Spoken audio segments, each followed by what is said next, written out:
Cannabis Common Sense, the show that tells the truth about marijuana and the politics behind its prohibition. Hello and welcome to another exciting edition of Cannabis Common Sense. Our show is a production of our nonprofit organization, the Hemp and Cannabis Foundation, and our affiliated political committee, the Campaign for the Restoration and Regulation of Hemp. We have a couple of videos for you tonight and a couple of guests as well.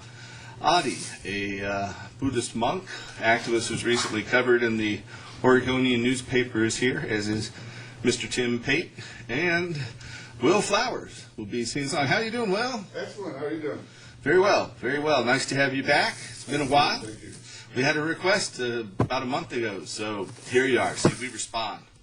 You tell us what you want, and you'll get it right here on Cannabis Common Sense.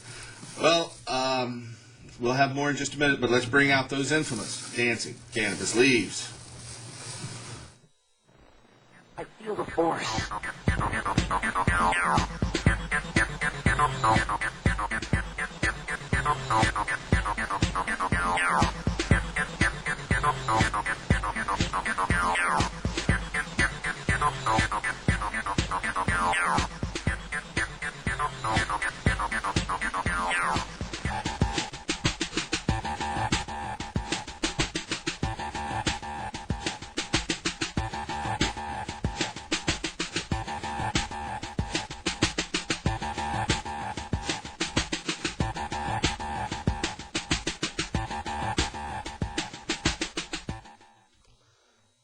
So welcome back. Here's our hemp news segment tonight. We have a bunch of neat stories. New Hampshire is going to vote to decriminalize cannabis next week.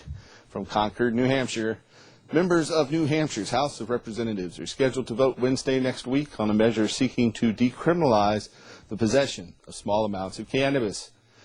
If approved by the House, House Bill 1623 in New Hampshire would replace criminal sanctions outlawing the possession of up to 1/4 ounce of marijuana with civil penalties punishable by a fine only, such as in Oregon, California, and other decriminalization states.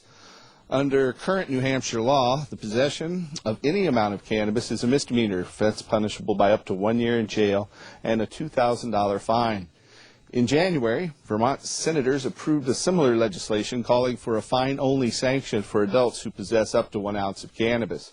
That measure is now pending before the New Hampshire House Judiciary Committee. Currently, 12 states have enacted versions of the marijuana decriminalization, replacing criminal sanctions with the imposition of fine-only penalties for minor cannabis violators. Additional information is available online if you search for that. We'll give you updates next week.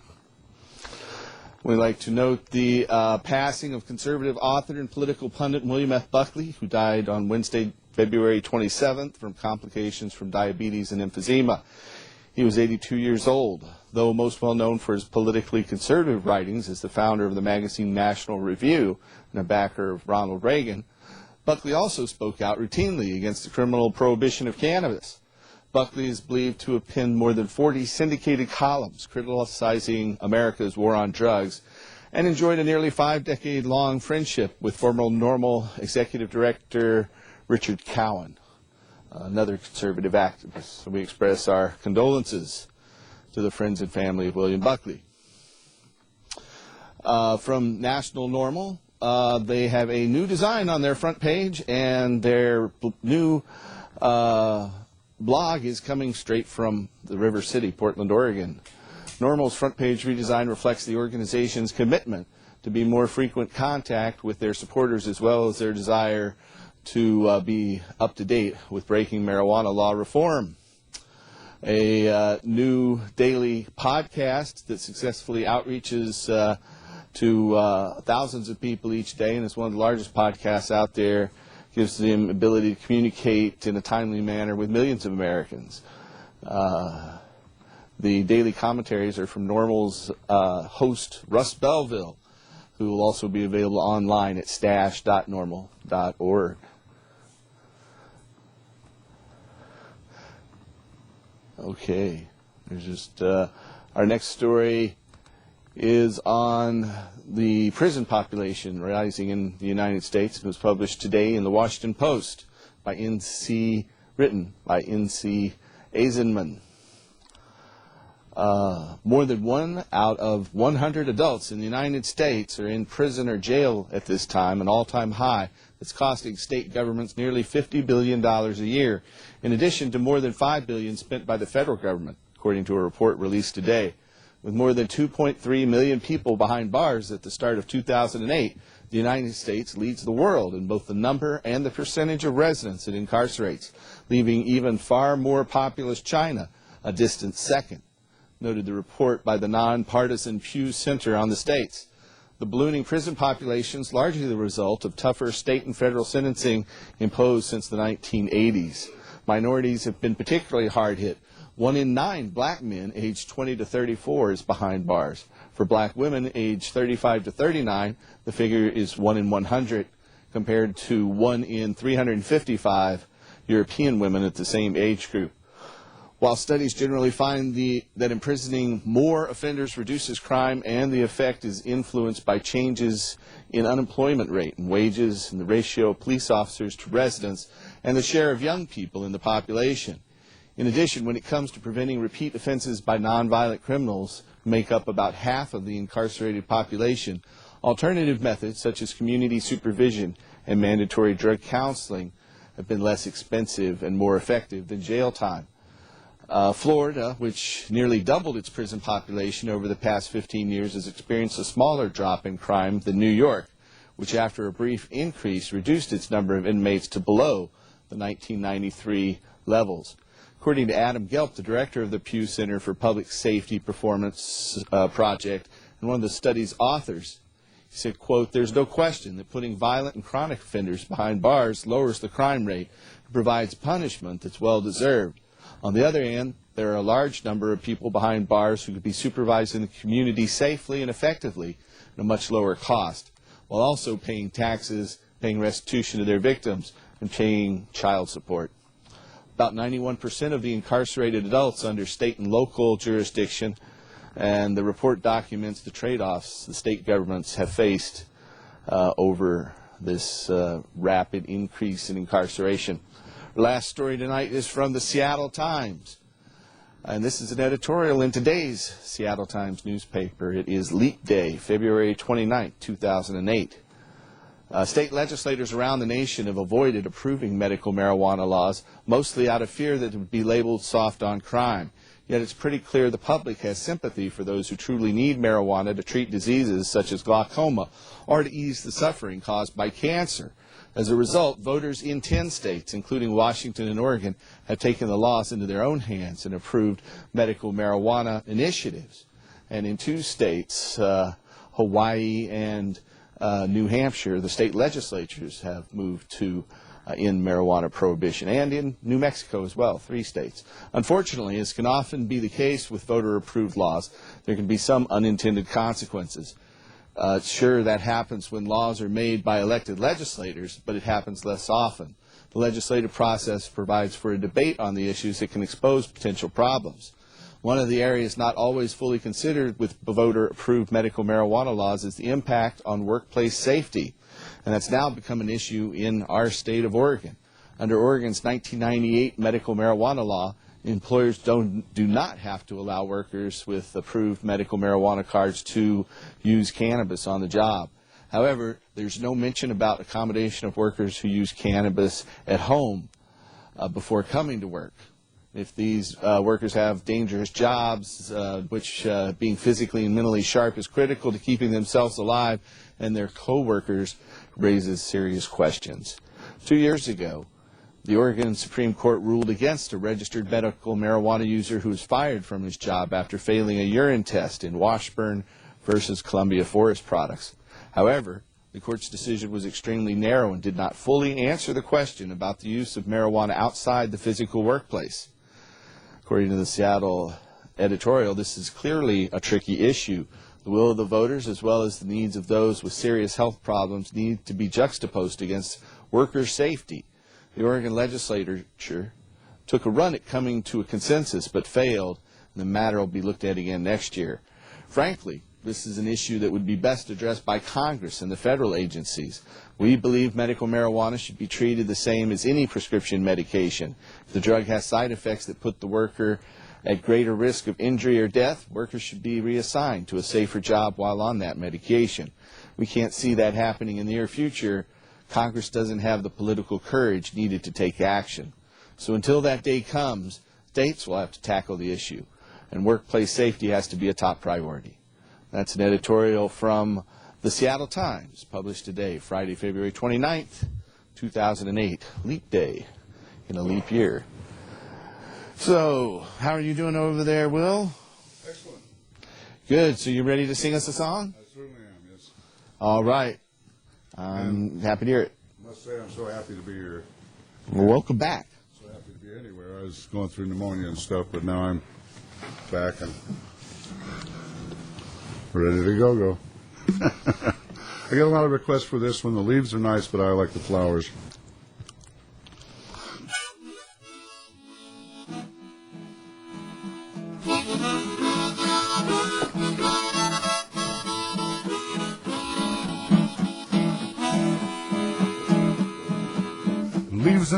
The leaves are nice, but I like the flowers. The leaves are nice, but I like the flowers.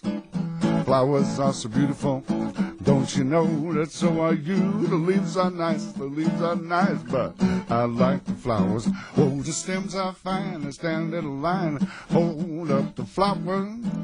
Don't you know you got to have some stems holding your flowers, and leaves are so groovy. I take all the sunshine in, but oh, don't you know they don't really get it on like they can the flowers.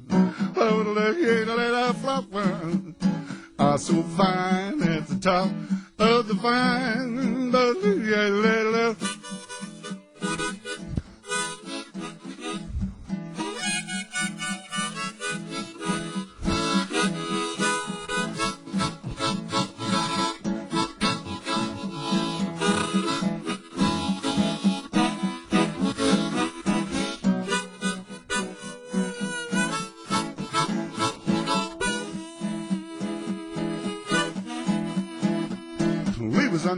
leaves are nice, but I like the flowers. Leaves are nice, leaves are so fine, but I take my flowers anytime. Flowers are so beautiful, I do when I sting your head. Leaves are nice, but like take my flowers to bed on. So there you go, I'm gonna do that. I'm gonna do that.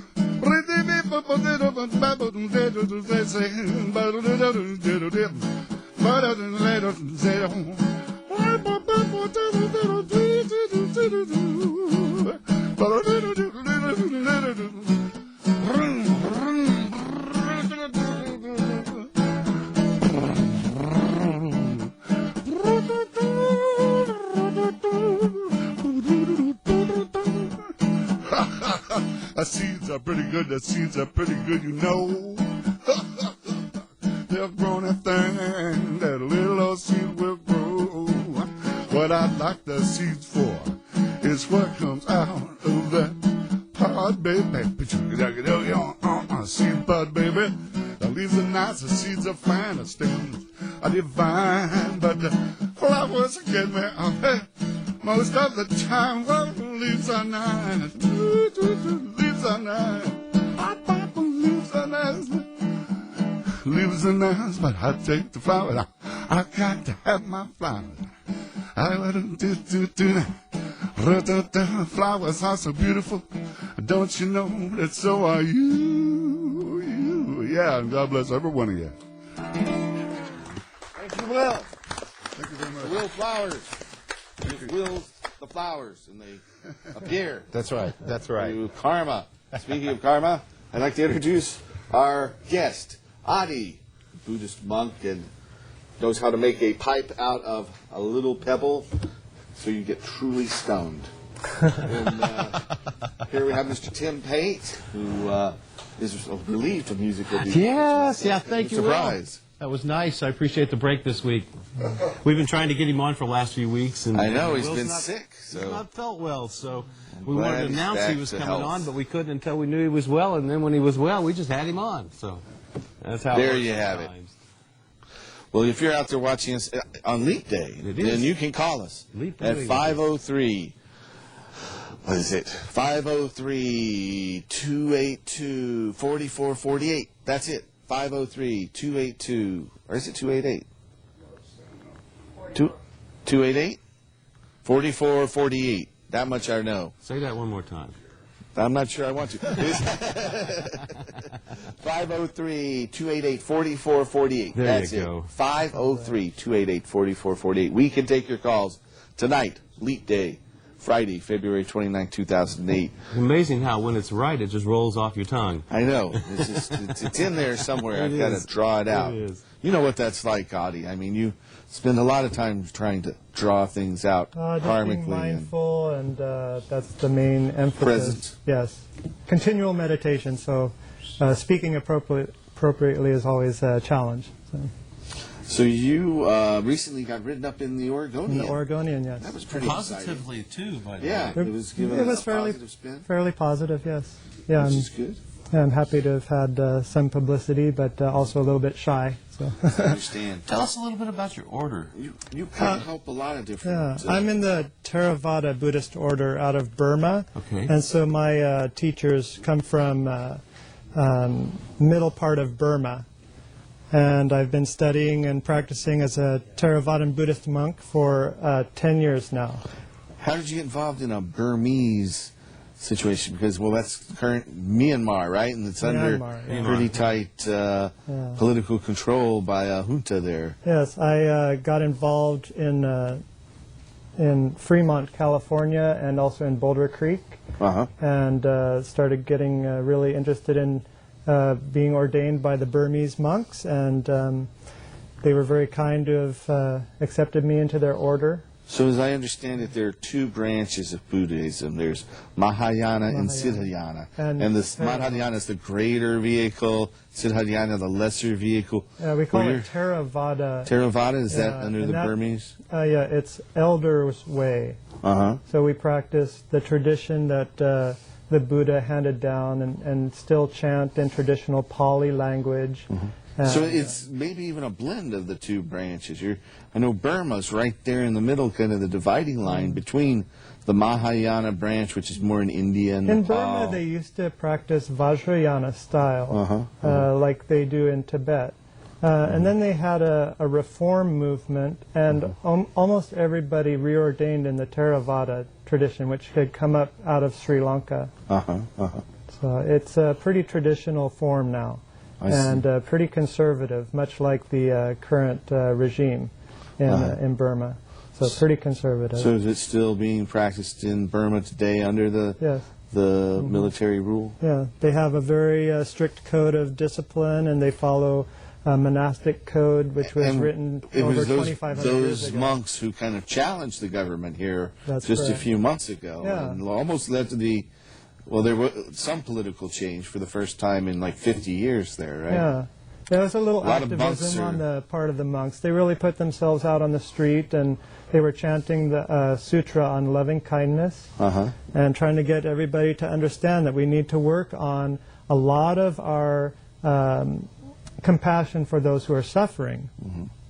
So that's what I've also taken on. I participate in peace marches here. I also really like to encourage people to be more compassionate to all groups of society. There's a lot of intolerance in our society right now, so we're trying to encourage more tolerance and peacefulness. You've also helped open all of our hemp stocks. Yes, I usually participate in giving a short blessing at the hemp stock. And we'd like to invite we you have back Native this year Americans. as well. Oh, thank you very much. That's very absolutely. good. I like being included in the community. It's really a nice gesture. We feel it's a part and party to everyone there too. It's very important to have you, to have others, our First Nations. We have First Nations or Native American people. Just to let everyone know we're all included. And Reverend Levon Lyon, representing spirituality behind cannabis. I guess we have a caller who's been standing by there. Hello, caller. You're on our show. Yes, hello, Paul. How you doing? Very well. How are you? Oh, we're doing fine. Hello there, Tim. Hello. Hello. Hello, Audie. I wanted to ask you, Paul, what's the total amount of plants that we're allowed to have to be growing at one time? Okay, under Oregon law, the amount that can be legally possessed are 6 mature and budding plants. There's no limit on those 6 plant size. In fact, I harvested 35 plants this year that were 7 to 9 feet tall. And so you can, and that 35 was for a total of 25 different patients. I didn't need to grow 6 each because we had plenty there. But technically, under the law, I could have had 150 at 6 plants each per patient. But so you can have 6 plants per patient and have a total of 1.5 pounds of marijuana per patient. That's here in Oregon. Yeah, so you can have 24 plants in total. 6 of them, there's no limit on their size. 18 of them have to be smaller and less than a foot wide or a foot tall. And so you can have 18 starter plants and 6 larger plants in Oregon law. In Washington, it's really a county-to-county kind of interpretation, and 9 plants is kind of the maximum with that you can grow up in Washington safely these days. And they're trying to determine now, right? Yeah, the health department is about to issue a report in Washington to start promulgating more strict limits. And so in the state of Colorado, they can grow a total of 6 plants and have up to 2 ounces of marijuana. But Oregon has the best rules really now. We can have 24 ounces of marijuana and 24 plants with 6 of them, no limit on their size, and 18 of them less than a foot tall or a foot wide. Okay, great. I know that we were allowed to have so many, and I just couldn't remember what the amount was, and I figured, well, since I was going to call and talk to you guys and say hello and say you guys are doing a great job, and Thank you. we support you. We try to do what we can do, especially down in Salem when Madeline wants us to support the cause. Yeah. Well, that's how we got the law, was Madeline and our organization and others lobbying to, we had the law initially from a 1998 ballot measure, but then the law was amended in 2005 with Senate Bill 1085, which increased the limits from 7 plants and 3 ounces to 24 plants and 24 ounces. Got you. Well, tell Will that was a nice song. I haven't heard that in a while, and you guys have a great evening. Thank you. All right. He appreciates that. I can see that. Yeah, I'm sure you just told Will yourself. Yeah, it's right over here. Okay. You guys take care now. Goodbye. Right. Thanks. If you're out there and you have a question for us tonight on Leap Day, February 29, 2008, call us at 503-288-4448. Now, there's an interesting side to our guest here that some folks don't know. I know it was reported in the Oregonian, but you used to be in the Marine Corps, yes, and actually played an instrument in the Marine Marching Band. Yes, I was in the Marine Band for 4 years and What played did you play? Flute, piccolo, and saxophone. Neat. Yeah, I guess you have to be a really good musician to make the cut there. You Yes. think so? Yeah. Yeah. Yeah. They don't just let anybody in. Not just anybody. And that's special it's the few duty, the proud. too. It's the few the proud. Yeah, it's a pretty privileged duty. You have to travel around a lot. You are kind of showcased a lot at many different events. So it's pretty, you feel You ever very play any exposed in big public. state events or in the White House? We played some activities where there were change of commands. There were 4-star generals coming through. There was also politicians coming through. We were pretty well showcased throughout the West Coast, from Seattle down pretty much to the Mexico border. What year was that? 82 to 86. Wow.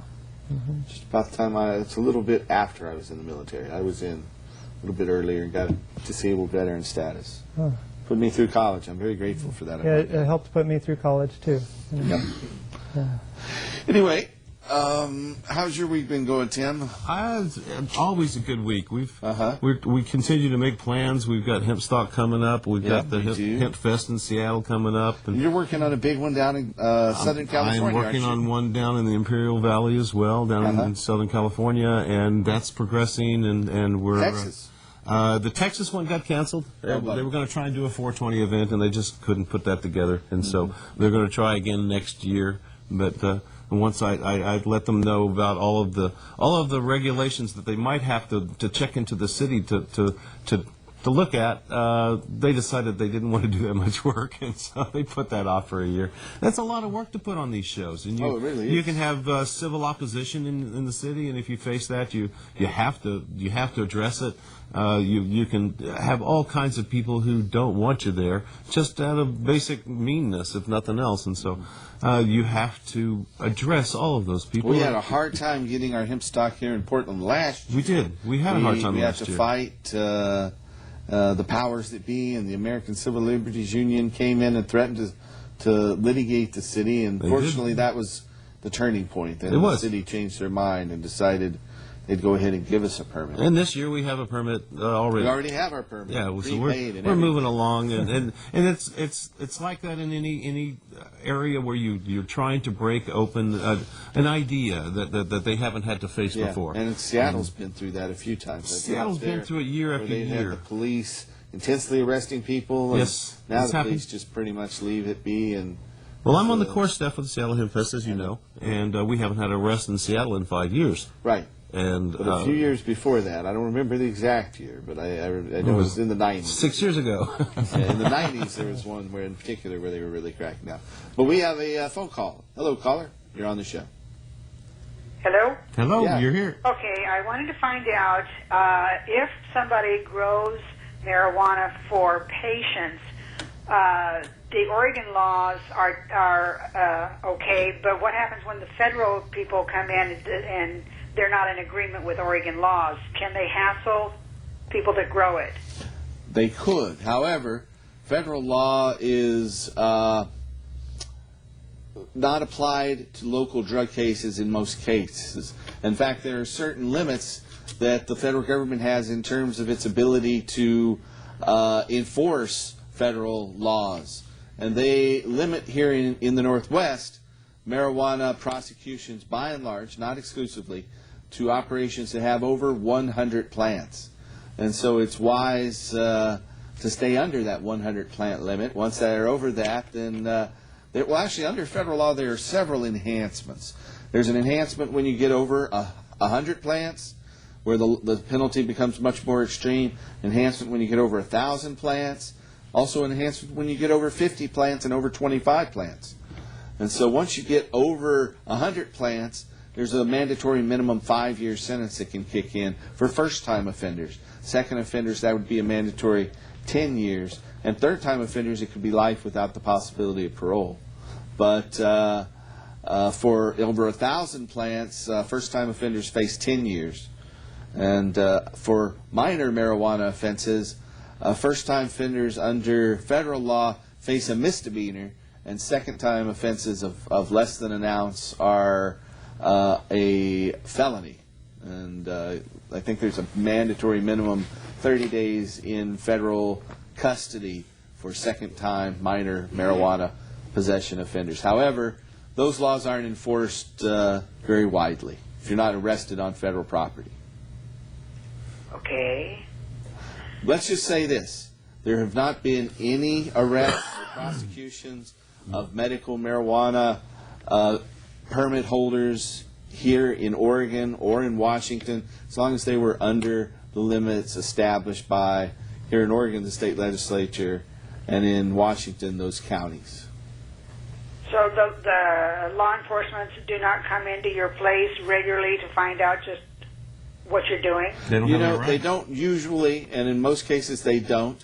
I had a pretty public location, and I had the police come to I was growing all outdoors. I didn't have any growing indoors. They came, and like I had said earlier, I could have had, with 6 plants each and a total of 25 patients, I could have had 150 plants. I grow bigger plants, though, so I don't need that many. I was growing a total of 35 plants, and I allowed the police to come in and count those, and they didn't take any and left and said I was well under those limits. However, generally, I recommend that you don't allow the police to come in and count your marijuana because, especially if you have it growing indoors. If they don't have a warrant, you can stop them. Yeah. Well, how do you keep other people from getting to your plants that have no right to them? Security? Yeah, I have to have people there and guarding it 24 hours a day during the flower cycle. Sounds like the a lot last of 2 stress. months, I had people camping around it. What was that? I said it sounds like a lot of stress. Yes. Yeah, it was. And we actually faced several break-in attempts. So it was very stressful. But for the 25 patients who were able to get a pound and a half each, they were very, very grateful. If we were able to eliminate the black market and get this on as medicine as it should be, we would eliminate all of that stress immediately. And you know, we do have a proposal to tax and regulate the legal sale of marijuana to adults that we're hoping to put up for a vote in 2010. We're going to start gathering signatures on that next summer. You can look at it online at cannabistaxact.org. That's cannabistaxact.org. Okay. Well, thank you for your information. All right, thank you. Thanks for your call. Hey, we have a film clip that we're going to roll now. We'll be back in just a second to take more calls, questions, and have a little show and tell. Stay. Cannabis has long been esteemed as a safe, effective, and non-addicting medicine. For thousands of years, it was prescribed by the greatest physicians of their day.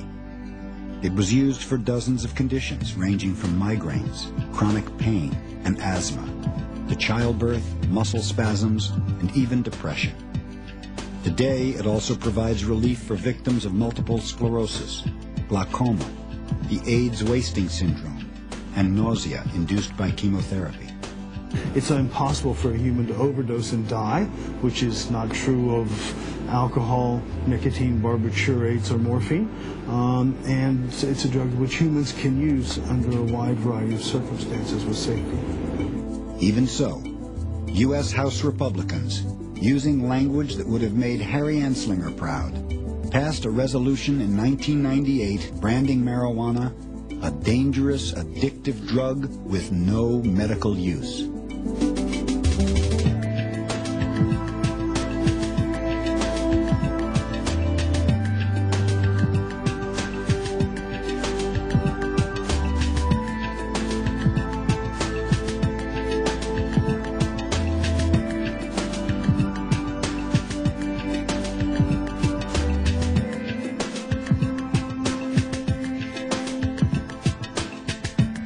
They don't care if marijuana is the only drug that can alleviate your pain and suffering so that you can live longer, so that you can take your chemotherapy, so that you have a reasonable quality of life.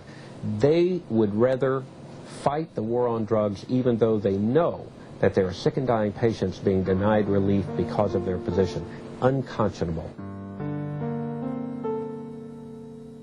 Well, you would think that after at least a generation of really good information about marijuana being circulated, why is the war still going on?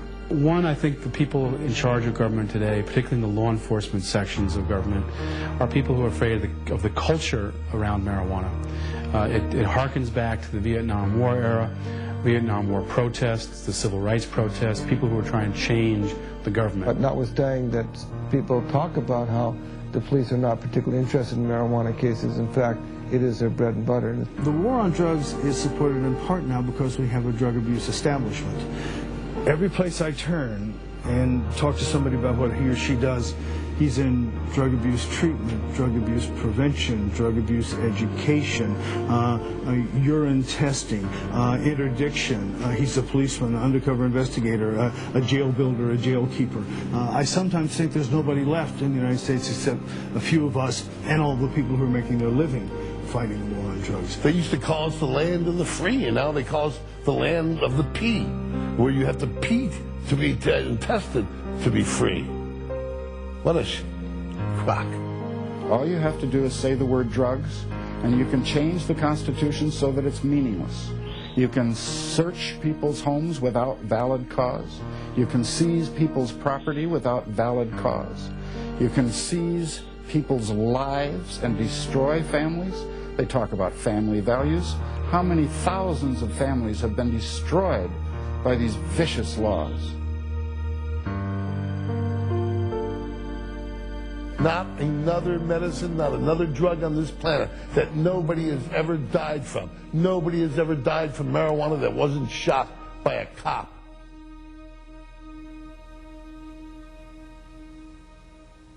That was an excerpt from the Emperor of Hemp about Jack Hare, who wrote the book The Emperor Wears No Clothes, about the history of industrial hemp.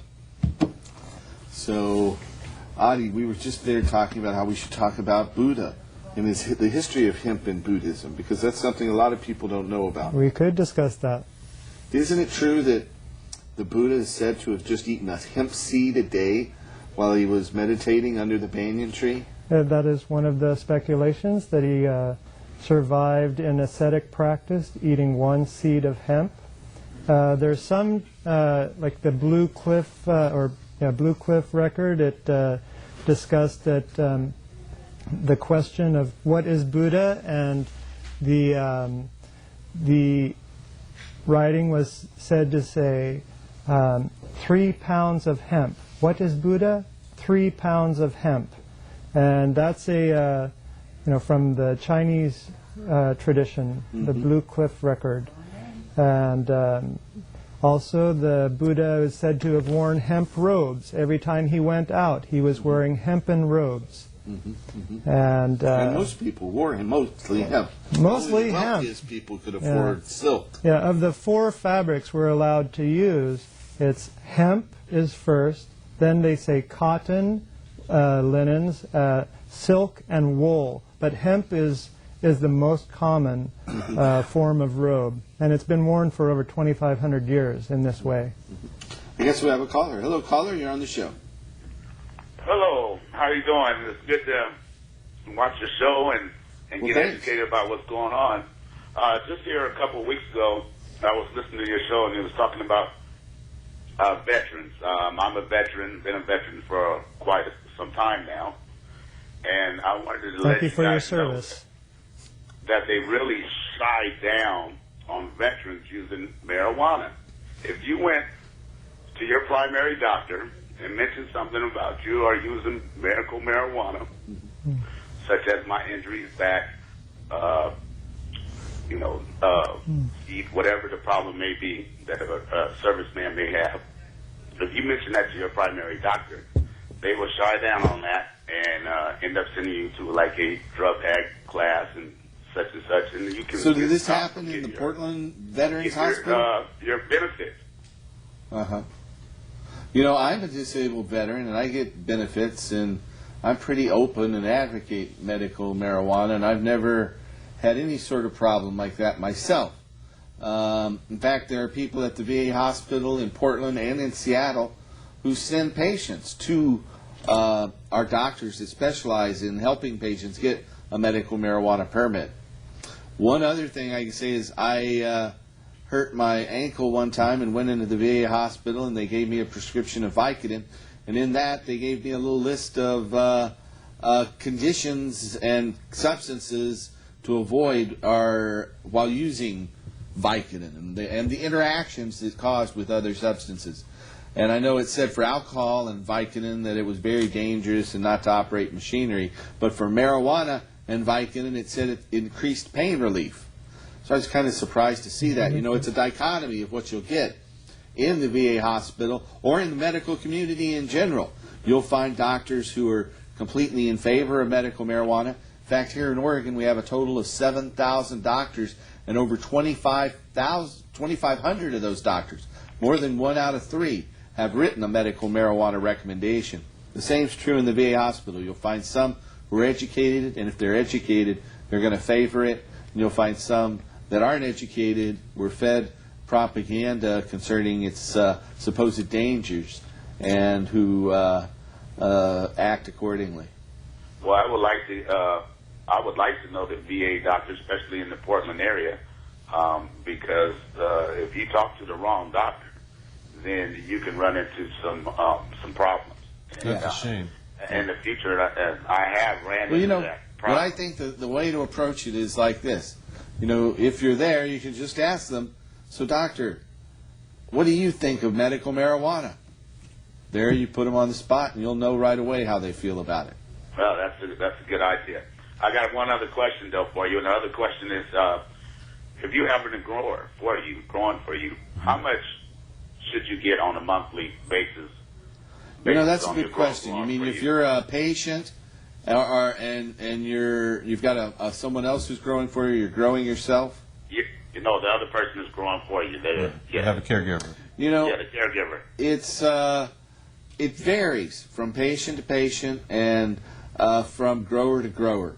I mean, technically, if you've got a caregiver, then that caregiver has to provide that marijuana to the patient, and it belongs to the patient, not the caregiver.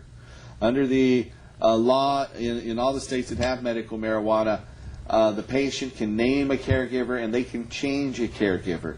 And the medical marijuana, it remains the property of the patient, not the caregiver.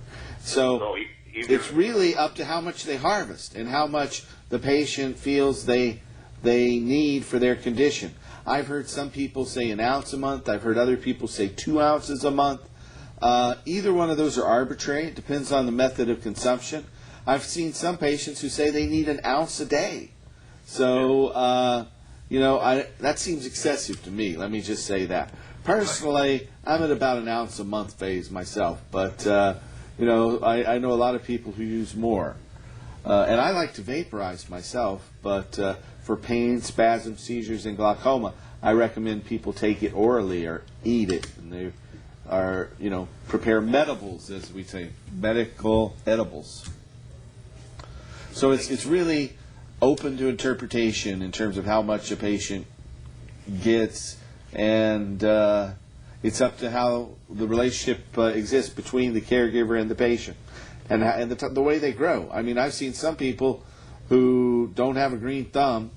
They're growing inside. Their plants are going to die, and it's very difficult for them to provide anything. And I've run into problems in my past as well, where I've had bugs or we're unable to water and lost a large percentage of the crop. And so you have to stay on top of it. It's kind of like milking the cow. You got to take care of the cow. If you're going to grow cannabis, you've got to take care of the cannabis. Does that help? That helps a lot. I appreciate it very much. Good. Keep doing what you're doing. We appreciate you. Thank you. I appreciate your support. Thanks for calling. Tell us about Studio 6. Studio 6? That's the program that I have with my friend Lex. He's and that's at 6 Tillamook Street. 6 Northeast Tillamook, on the corner of Williams and Tillamook. And we have programs there. It's kind of a community center. I have a little Dharma Lounge tea shop, and I also work on my rock carvings, and I make the traditional stone medicine pipes that you mentioned earlier. And we also have an audio-visual production studio where we can have bands come in or other community activities that want to be filmed. And yes, we do some social occasions, like after this show we meet at Studio 6 from about 9 until midnight. We have actually rented Studio 6 as part for of Friday night. Yeah, and we go there after our TV show, and we're probably going to have a fundraisers there in the future. But right now it's been mainly a social occasion. Yeah, I think that would be wonderful. We would love to have more activities where people are interested in fundraising and helping their nonprofits, especially. Voter Power, I know, had a very successful event there. What was it, a banquet there? Or we had it catered. We have connections for caterers. Who played that show? You were playing music at that show. Yes, I did. That was a nice evening. That was very nice. The food was wonderful. Yeah, Thai food was provided. Voter Power raised a pretty penny. Very good. It's always nice to and it's also to inform people. They did a good job informing people. Right. Well, we want to tell people that little graphic that's on your screen right now is a list of conditions that qualify for medical marijuana in all of the dozen states that allow medical marijuana right now. Chronic pain, chronic and severe nausea, AIDS, glaucoma, gastrointestinal disorders like IBS and Crohn's disease and GERD, seizure disorders like epilepsy, spastic disorders like multiple sclerosis, and asthma. Hepatitis C, cancer also qualifies, as do neurodegenerative diseases like Parkinson's and Alzheimer's. So if you're out there and you think have a friend or a loved one that has one of these conditions and could benefit from medical marijuana, then you can call our physician referral line at 503-235-4606. Here in the Portland area, it is 503-235-4606. If you're in Seattle, our Seattle number is 206-878-1701. That's 206-878-1701. If you're in Denver, the Denver number is 303-403-9996. That's 303-403-9996. For our Southern California viewers, our number down there is 951-782-9898. That's 951-782-9898. If you're outside of those major metropolitan areas, then we have a toll-free number, 1-800-723-0188. That's 1-800-723-0188, and we can refer you to one of dozens of doctors out there who can help you find a medical marijuana relief in Oregon, Washington, California, Hawaii, Colorado, Nevada, and more states in the near future. Coming soon to a neighborhood near you. Good. So, that would be a good segue to discuss like Buddhist uses of cannabis for medicine. Please. There is a tradition of hemp and cannabis was good for food. We mentioned food, clothing like the robes. We could also make shelter out of the cane of the hemp plant, and also like the furniture. We used to make furniture. And also twining for the bed frames and almost everything we could use hemp plant for. And then there's mention in the tradition in our monastic code about the medicinal use. We could have accessories to use it as medicine. Single and double nose pipes were used, a little bag to hold your pipe, something to clean it with. There's whole accessories.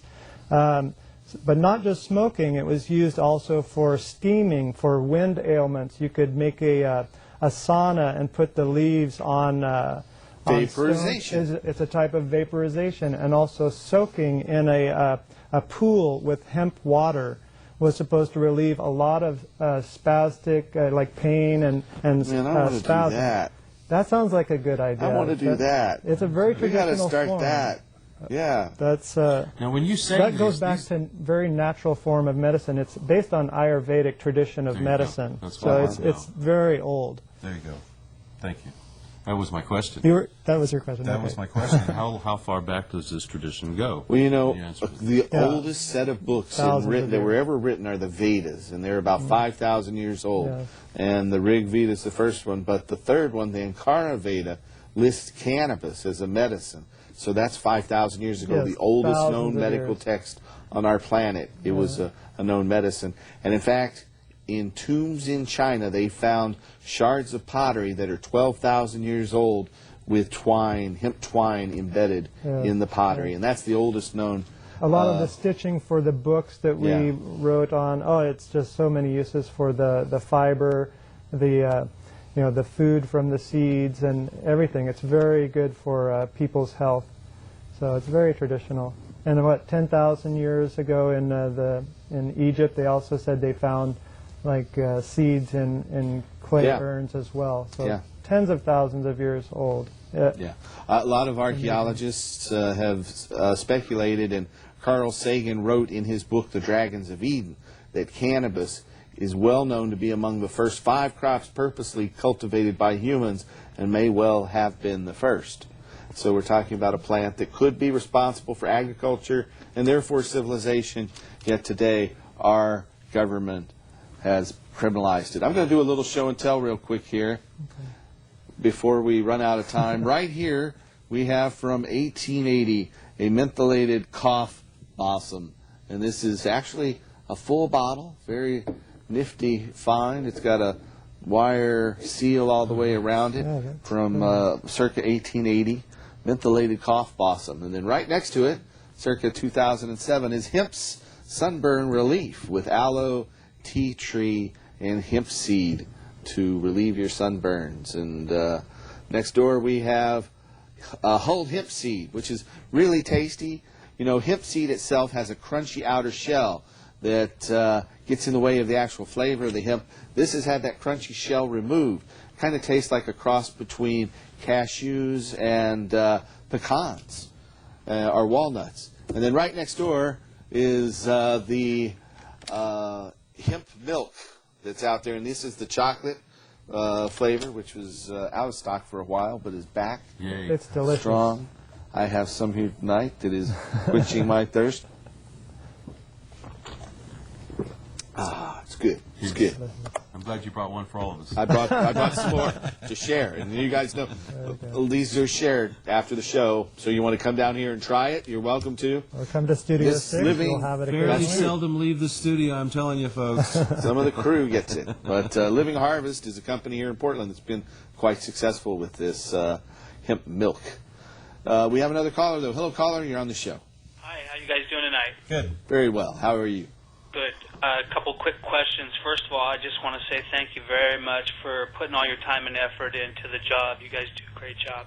Thank you. Thank you. Appreciate that. I had a quick question, Paul. I was under the impression that you were limited to the amount of people that you could have. As a caregiver, can you have only...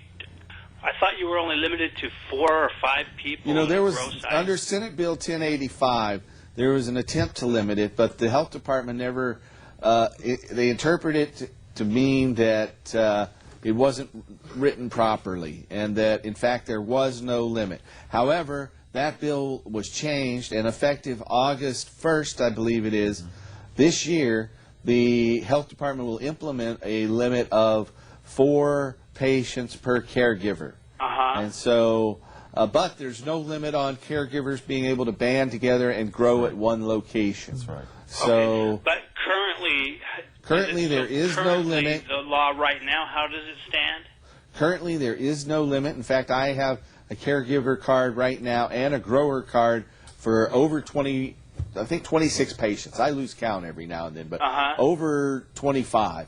And then, but that will be limited sometime later this year. I think it's August 1st. Sure, because, well, see, there's my wife and I have a card, and we each take care of another person because we thought we were limited to 4, but with the resources that we have, we could take on more, and it would certainly drop the cost if we could. Yeah, well, between the two of you, even with the new law implemented in August 1st, you will be able to, at that point, and after that, take care of 4 each, in addition to yourself. Okay, so if great. you've got one of you as a patient, you can take care of 8 more, 4 each. Wow. Or if 2 of you are patients, then you'd have 10 people that could be taken care of under that system. Wow, that's great news. Thank you very much. And that's after that new limit's imposed. Go ahead. I seen that there's just like this new genus of super mold. It's a powdery mildew, and I've been using sulfur generator for it. But yeah, we use that too for it. I think the ideas. DEA come up with this stuff and planted it on us. Don't call, maybe I'm paranoid, but they develop all these funguses and everything and use them in the war on drugs. Or maybe it's just an invasive species that's spread from someplace else, and I'm being paranoid. But it's not paranoia if they're really after you. No, I agree with you because I looked up a lot of the different genuses of molds, and I could not find this. And I have a powerful microscope. Yeah, that white powdery mold has been very persistent, and 5 years ago no one had it. About 4 years ago it showed up. Nowadays everybody has it. Yeah, and it's on everything outside, it seems like, too. Yeah. It reminds me of Mount St. Helens ash sometimes when I look out there at this stuff. Right. Do you have any suggestion on the best way to control it?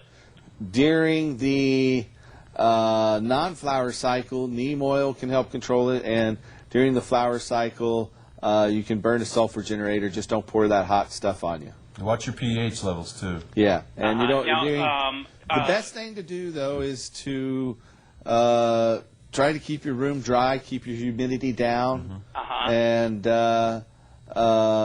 if you're outdoors and it starts to rain, cover your plants with a tarp.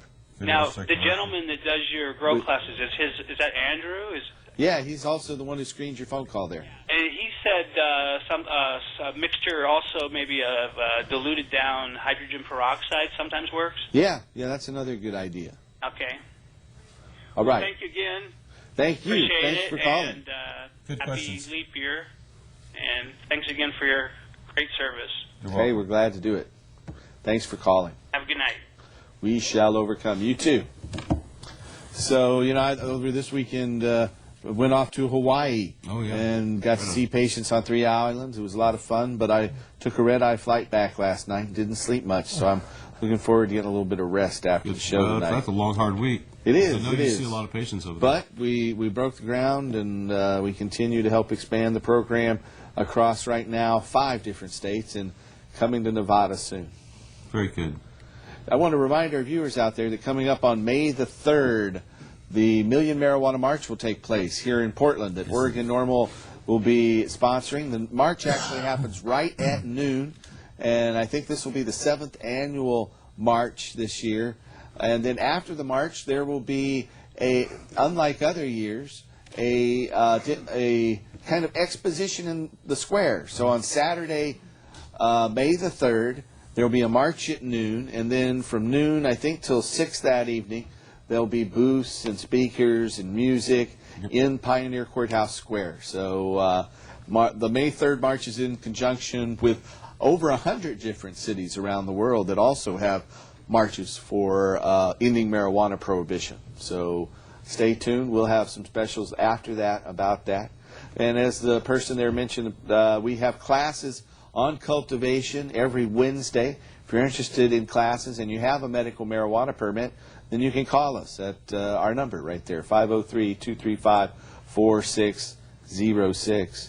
Then coming up on the 6th and 7th of September, we will have the hemp stock celebration. We're having volunteers for that, so just go to our website out there. It's hemp.org, hemp.org, to stay up to date. And I guess we're running out of time here. Is there anything you want to say in closing, Adi? I just wish everyone well. May you all have good health, happiness, and peace. I appreciate you having me on your program. Thanks. It was I look very forward nice. when you can come back. I know the Blue Moon. Just every 5th Friday, if I can arrange it. I usually teach Friday evenings, so this was a rare opportunity for me to come here. I don't teach on 5th Fridays, and here... So those are Blue Moons. Yeah, it's like... So once in and a it's Blue a Moon, leap we'll have you year, back. So it's, yes, Yeah. I hope so. Loop year and Well, let's not wait that long. Well, you can come down to Studio 6. You can see me anytime you like. That's right. No Every problem. Friday night. Stay tuned. Hey, look at that flower. Okay, folks, tune in next week, and we're going to go out with Mr. Will Flowers singing. Thank you, Will. Good night, and help us restore hemp. There you go.